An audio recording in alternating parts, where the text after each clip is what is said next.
Hello friends, hello professionals, and welcome back to my channel, The Sea of Regulation. I am back with a video just for compliance officers.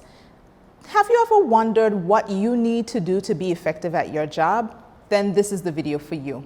So before I jump in, let me just get my usual disclaimers out of the way. I'm a financial services regulator. I'm not a lawyer. I'm not a financial advisor, and nothing on this channel represents the views of a financial services regulator or an international standard setter. So with that out of the way, let's dive in. So compliance officers have one of the most challenging jobs, and I don't think that any of you would disagree with me on that. Between the constant changes of regulation and dealing with the tension between management and the board and staff in terms of implementing compliance measures, it can be very difficult for a compliance officer to know exactly how to position themselves, and maybe difficult in terms of recognizing what skills they need to succeed at their job. I get it. It is hard. I do not envy any compliance officer. And then you often act as the liaison between the firm and the regulator. It can be very difficult.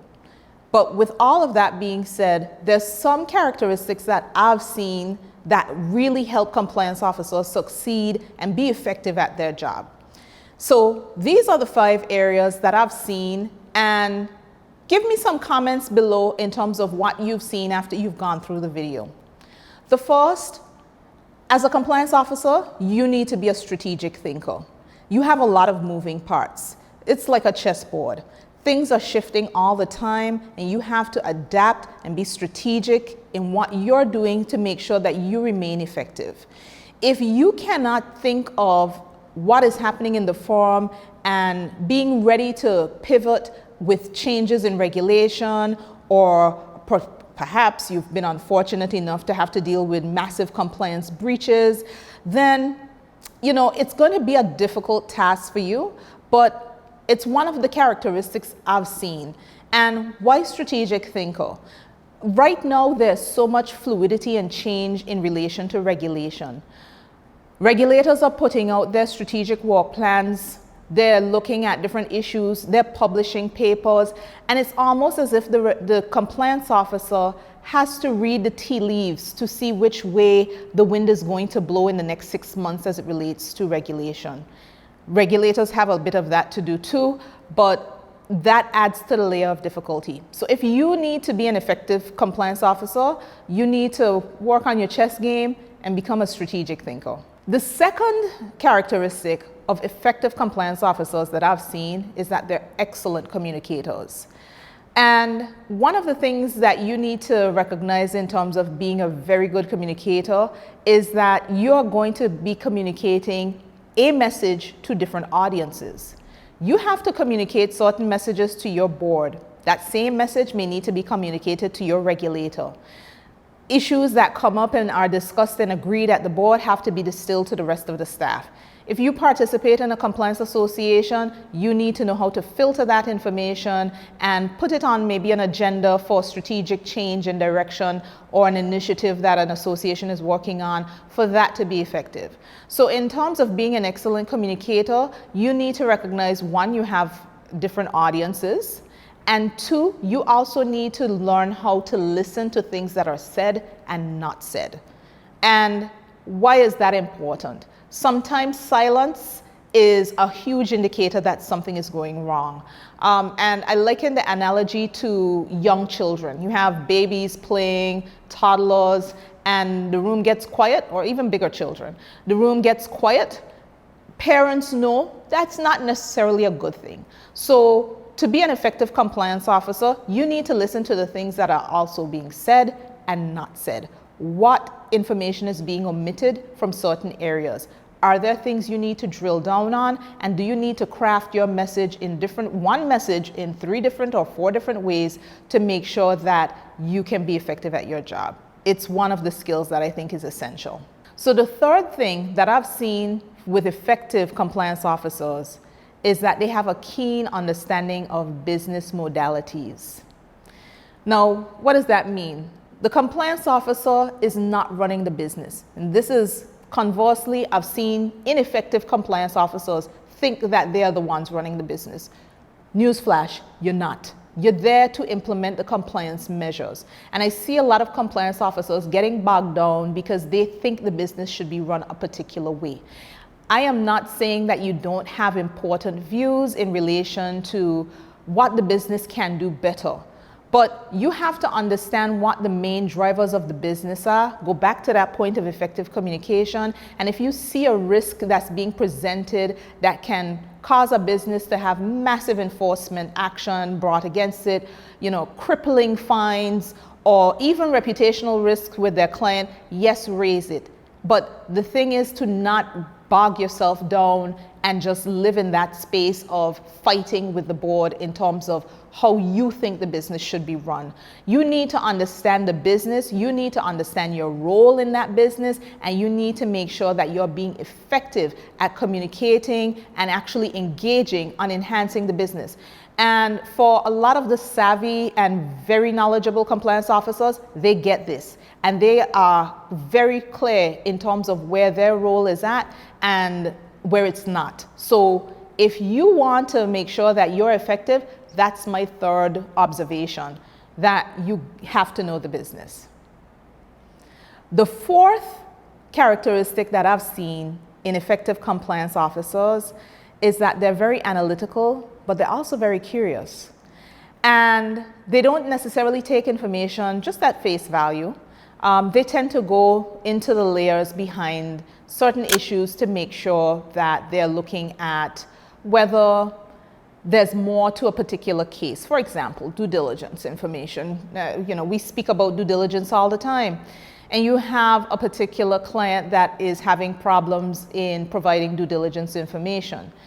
Right now, with current global circumstances, is it that the passport is expired? Is it that they're taking advantage of one of the nomad visas that's being offered in some beautiful parts of the world, and they can't provide you with that utility bill of their primary place of residence because they've taken up an opportunity to live as a nomad for 3 or so months in a different country while they ride out the wave of the craziness that's happening in the world. But your manual says a utility bill. Be curious as to how this can actually be something to upgrade your compliance manual. Be analytical to say, this is a thing that is happening right now.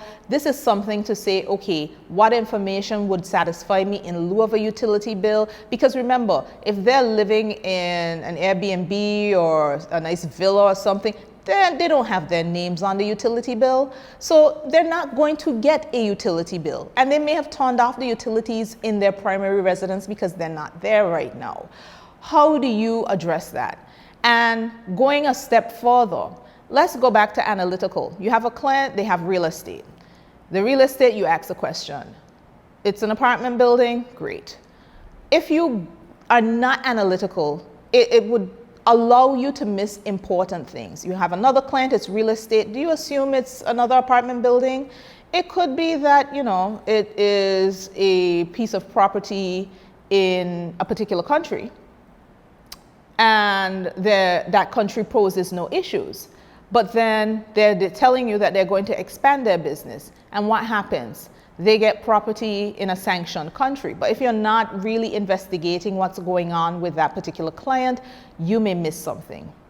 Now, with being curious, it's not to just go down a rabbit hole and get lost in the issues with what's going on with your client. But I think being curious helps because it helps you to see that there's so many different variants in relation to how businesses operate and how people just interact and live their lives that can impact compliance. And if you can think on any particular points that you've seen from your analysis as a compliance officer, or you've been curious and you found something interesting, definitely drop it in the comments below. The fifth thing that I've seen is that the compliance officers who are winning right now actually embrace innovative approaches. The world is changing and you have to be able to change with it. You have to be able to recognize an innovative solution that can help you win at your job. And don't be afraid of technology replacing people. Compliance officers are going to be one of the most irreplaceable jobs and persons in the next 10 years. So if you're worried about technological advances, I would recommend that you are not as concerned about that, because there are a lot of tools that are being developed to help you with your job. And with all of those technological advances, you have to be a critical thinker, because what I find is that people get bogged down with the technology and they just divorce themselves from thinking really critically as to whether something that's being presented to them can work. So you have a particular piece of software that's going to help you with due diligence. Think through the process critically and try and break it. Like, I like to test systems to try and break them. So if it is that you can apply innovative approaches and your critical thinking skills, I think you will go a long way in compliance. Now, I know I said 5, but you know, if you've tuned in to some of my prior videos, I like to give bonuses. And so the 6th point is compliance officers who understand technology. And when I say technology, it is as broad as the word means. Compliance officers who understand that using RegTech systems can help them develop their compliance framework, that they understand the integration of certain digital assets can allow for better management of their treasury functions. Yes, compliance officers actually need to have a little role as it relates to the fiscal management of a firm. There are certain regulatory requirements for the fiscal management of a firm, and some firms try to leave the compliance officer out of it. Please don't. You change the systems, it's always critical to make sure that the compliance officer is engaged, because those changes to the systems can have detrimental effects to your actual compliance. And I have seen that in practice in a lot of jurisdictions. One example, upgrades to your record keeping system. And in the upgrade, you lose information. In a past video, I spoke about record keeping and record retention. If your new tech allows for a change to your record keeping system and something goes wrong, chances are you've just breached regulation. And it's even worse when you've made this change as, say, a director or senior management of a firm and you did not engage the compliance officer, or worse yet, the regulator comes in to inspect, we ask about the system, and the compliance officer doesn't understand it, partly because they've not been involved. So guys, these are some of the characteristics that I've seen for effective compliance officers. If you can think of any others, drop it in the comments below. At this stage, I'm gonna sign out right now, but I'm definitely coming back with more videos. Hit the like button, make sure you share with your friends, and subscribe if you haven't. And hit the notification bell, because I'll definitely be coming back out with more videos.